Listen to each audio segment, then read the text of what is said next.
Hello and welcome to this video explaining the law on unlawful act manslaughter. This is pitched at A level or equivalent, and what we're going to do is discuss each of the elements of the defence and see how they apply with case law to problem questions and so on. So our aims for this are to develop the knowledge of the offence of involuntary manslaughter and then specifically look at unlawful act manslaughter, to explain the four elements of the offence and to use legal authority to explain the law.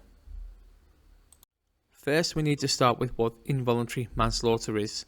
Now, involuntary manslaughter is where a defendant kills without the mens rea. So if we're looking to apply this in the problem question, we need to differentiate between murder and manslaughter. This is a crime. We'll talk a little bit about that more in a moment. But therefore, the killing then is usually an unexpected result of either the defendant committing an unlawful and dangerous act from which the death occurred, or the defendant has been so grossly negligent that somebody had died. This video focuses on this one. So a little bit of background on the offence before we get to unlawful act manslaughter is that involuntary manslaughter is an unlawful killing where the defendant doesn't have the intention to kill or to cause GBH. Of course, if they do, then that is murder. Now, the lack of intent to kill or cause serious injury is what distinguishes this from murder. And involuntary manslaughter is an offence in its own right, and therefore a defendant will be charged with the offence. Unlike, of course, voluntary manslaughter, which are partial defences to murder, so we look at those in other videos. Those have diminished responsibility and loss of control. Now, the maximum sentence for this offence is life imprisonment, but the judge has any discretion to impose any sentence as suitable. We're going to see a wide range of different conduct here, and it can be anything from large risk of death to carelessness, which can create death, so we need to make sure we're aware of which.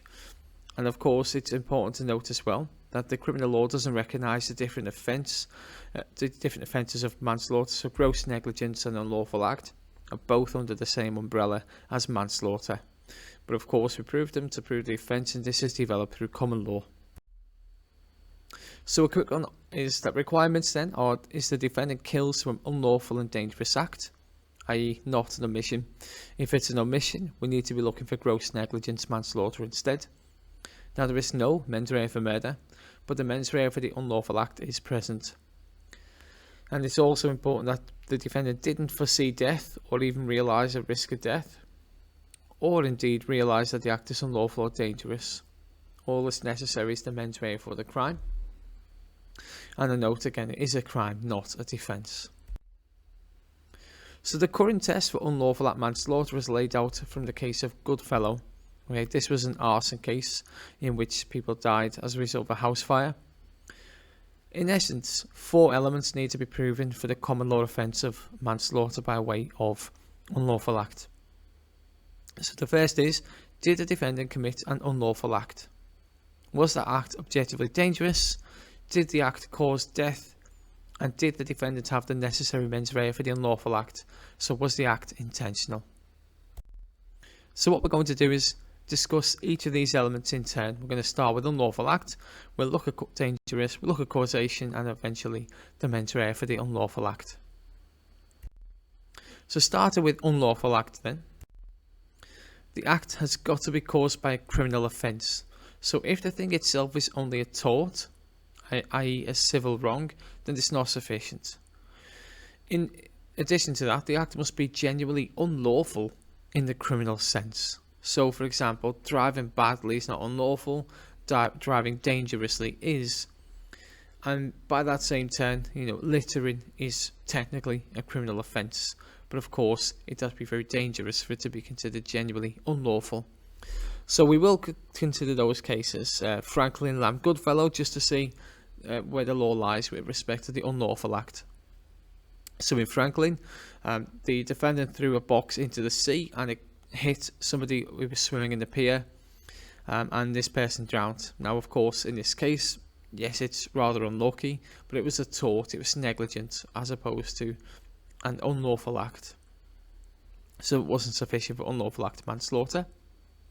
Now in Lamb, you've probably come across this case already, but the victim wasn't in fear in this case. The defendant was pointing the gun at his victim's head, and when he fired the trigger, when he pulled the trigger, the chamber span connected with the bullet, and they shot him. Now both the victim and the defendant did not think that the gun would fire, so there was no assault, no unlawful act, and no unlawful act manslaughter. Whereas in Goodfellow, arson is a truly dangerous and unlawful act, and this would suffice. Indeed, if we look at DPP, the Director of Public Prosecutions, and Newbury and Jones, in this case, the co-defendants threw a paving stone, which is a property crime, onto an oncoming train, which smashed the front window, killing the driver. Now, of course, this is an unlawful act and it caused death. In Low, this tells us that omissions don't satisfy. In this case, the defendant allowed a baby to die of neglect. Now, they should have been charged on the basis of gross negligence manslaughter instead, and of course this would be the case now. So that's unlawful act. Let's now consider what dangerous, or what is meant by dangerous. So dangerous with respect to unlawful act is tested objectively, as stated in Church, in which the defendant killed a woman after being taunted in a van. Now, he slapped her, thought he'd killed her, and threw her body into a river. Now, in this case, it was held that it would need not be the accused to force or harm, but any reasonable and sober person. So, of course, any reasonable and sober person would consider either slapping somebody very hard or throwing them into a river would be some harm might occur as a result of that. Now, the risk may only be of some harm, but not necessarily serious harm. So, of course, the serious harm doesn't need to be foreseeable at all. So, an objective test, is there any harm foreseeable? If so, then that would be considered dangerous.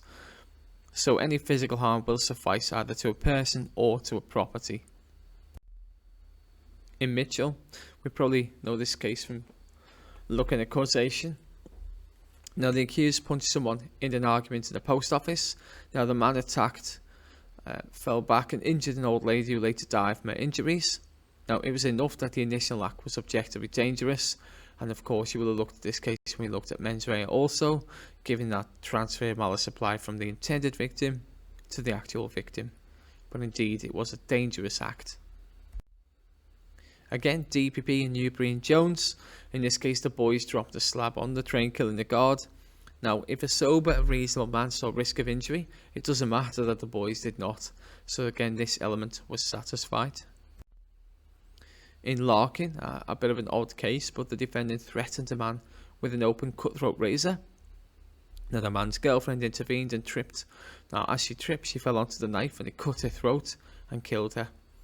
Now, in this case, the defendant committed an assault, and it was dangerous to have an open cutthroat razor. It is foreseeable, or objectively, that if you have a open cutthroat razor, some harm might occur.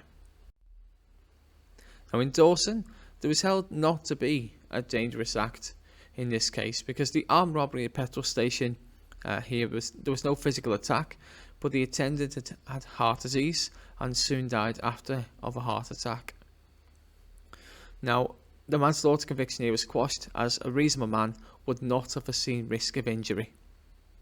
But if we compare this to this case, Watson, now in this case, the defendant during a burglary attacked an 87-year-old householder. This person later died of a heart attack. Now, he was not convicted, but the act was considered dangerous. Now, the legal principle was that a reasonable person would have been aware of the victim's frailty and the risk of the victim suffering some harm. So we compare that to the last one, in which they were not aware, and a reasonable man would not have been aware of a condition. In this case, they were, and that's the key difference here. So once we've established the act was unlawful and the act was dangerous objectively, we need to consider causation. Now, all the rules for causation you've studied already so far will just apply here.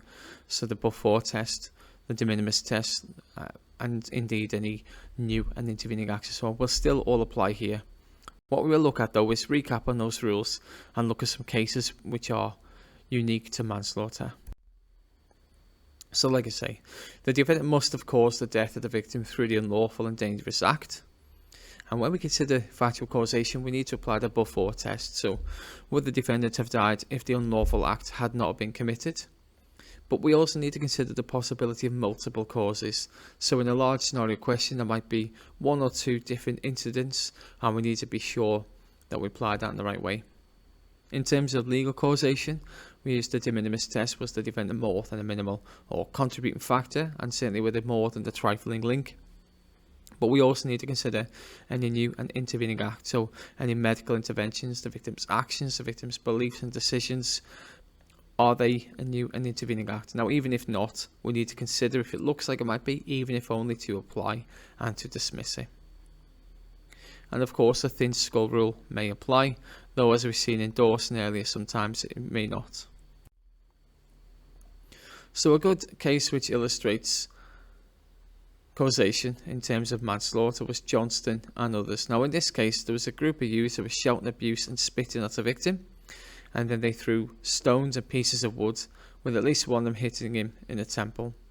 Now a short time later, the victim collapsed from a heart attack and died.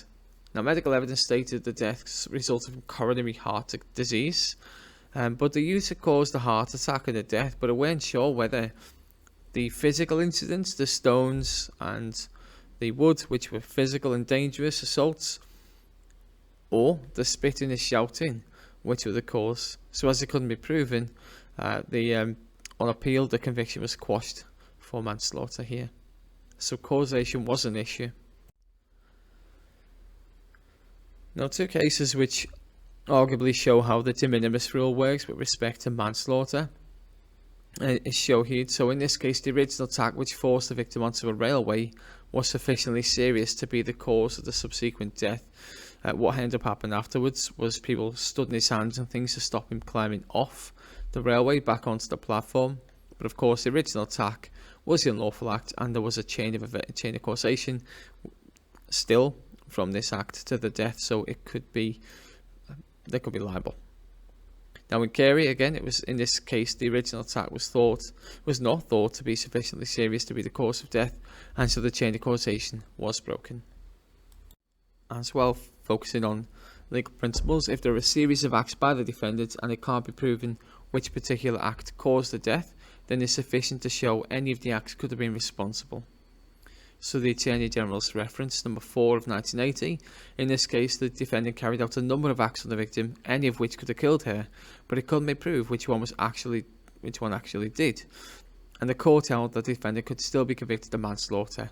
So if there are multiple causes, or we can't prove a particular cause, if there are multiple or one of them could have done it, then we can still make that defendant responsible. So there seems to be, through common law, a unique approach for causation and drugs. Now, in all of these cases, in Cato, Dolby, Rogers, Kennedy, they all concern heroin users. Now, the line seems to be here that if a defendant injects the victim or helps for them to inject themselves, that it can be responsible for the death and under unlawful act manslaughter. But if they only provide it or prepare the drug, then it will not be. And the final element then is that the defendant must have the mens rea for the unlawful act. Now, one of the key mistakes people make with this crime is that they will go on to apply the mens rea for murder. So they say unlawful act, it was dangerous, causation, and he had intent to kill. Now, if you do this, you will get it wrong and you will not get the marks that you deserve for studying really hard. It is mens rea for the unlawful act. So if the act was assault, then it's the mens rea for assault. If it is arson, then it's the mens rea for arson. We need to be specific as to the act. Now, of course, you should go one step further to get those higher marks and explain the mens rea. So if it's battery, for example, then you say the defendant had the intention to apply unlawful force. It doesn't take much to do it, but it will enhance your answer no end. So the mens rea for the unlawful act, then they just need intention to commit the unlawful and dangerous act. Now, an omission will not do, but there's no need to have any intention to cause harm, nor must they realise the act was unlawful and dangerous. So you need to be specific, as we said just before, but don't discuss intent to kill. That would be murder. So we've got Newbury and Jones for, again, intention to cause criminal damage was sufficient for unlawful act manslaughter. But in Lamb, the defendant lacked mens rea for the assault, and therefore was not convicted of unlawful act manslaughter, amongst other reasons. So some quick exam tips then before we finish this video is that you could come up against a question which contains several fatal or non-fatal offences. You need to be clear that you identify the correct offence or defence. So here the key to remember is that an unlawful and dangerous act causes death, but the defendant has the mens rea for the unlawful act, not the mens rea for murder. And that's all the elements completed. Thanks for watching the video.